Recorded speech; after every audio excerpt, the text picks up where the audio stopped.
Je suis Jérémy Bueno, je suis couturier, designer. Je suis ajaccien et je vis à Bocognane.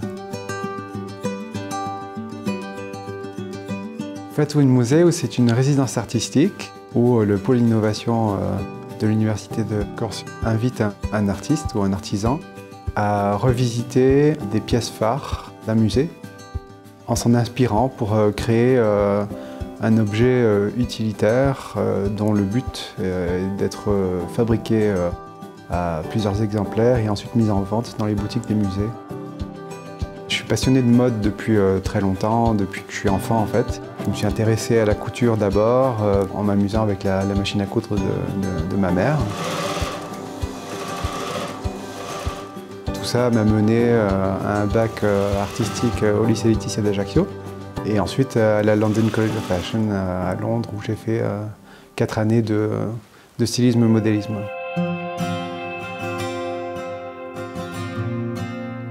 Le musée de l'Altaroc, je n'y étais encore jamais allé. Le lieu est surprenant puisque très moderne, en plein milieu de ce village, typique. Ça a été une agréable surprise. Je suis allé naturellement vers certaines pièces, notamment les plaques de ceinture de Coco Roots, qui datent de l'âge de bronze. Ce sont toute une petite série de plaques qui étaient purement décoratives. Bien spécifique aussi à cette zone de la Corse, c'est le prolagus, le fameux lapin-rat, qui était très présent en Corse et en Sardaigne. On le trouvait beaucoup à l'époque de la préhistoire et il était beaucoup du coup chassé pour sa chair. Il y a ensuite évidemment la diorite orbiculaire, qui est une pierre qui est très très rare sur la planète en fait. Mais on en trouve justement dans l'Altaroc.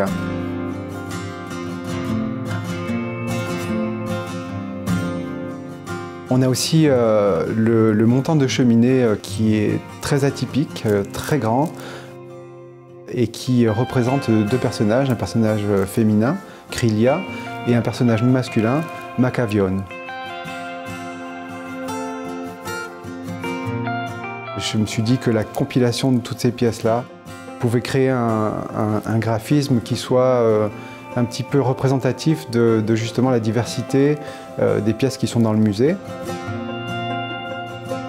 La technique qui me semblait la plus appropriée pour m'approprier ces formes sans les déformer, c'était donc la mouvance bad painting des années 60, 70, 80. On est vraiment sur un travail d'aplat, on est vraiment sur du dessin. Je voulais proposer des objets du quotidien qui s'installent assez facilement dans nos vies actuelles. Assez rapidement me vienne l'idée de proposer des trousses de voyage, des trousses pour enfants, pour pouvoir faire des dessins lorsqu'on est en vacances, etc. Il y avait aussi évidemment des sacs de course. Et puis après pour les enfants, on était sur la notion du doudou, de la peluche, voilà. Donc le Fab Lab, je m'en suis servi pour la deuxième partie du projet, puisqu'au-delà des objets qu'on doit développer et proposer, il faut aussi penser à une solution packaging. J'ai collaboré avec Matae, un graphiste très talentueux, qui a trouvé des solutions de packaging. Ce que je voulais absolument, c'était que ce packaging ait du sens, qu'il ne soit pas jeté. Donc voilà, on a trouvé une solution packaging qui soit imprimée sur du tissu et qui reste sur l'objet.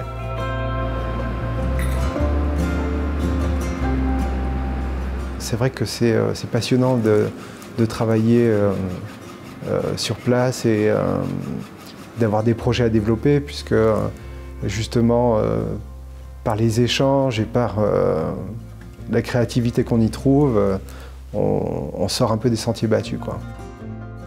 Je suis ravi d'avoir été sélectionné pour cette résidence et c'était une super expérience.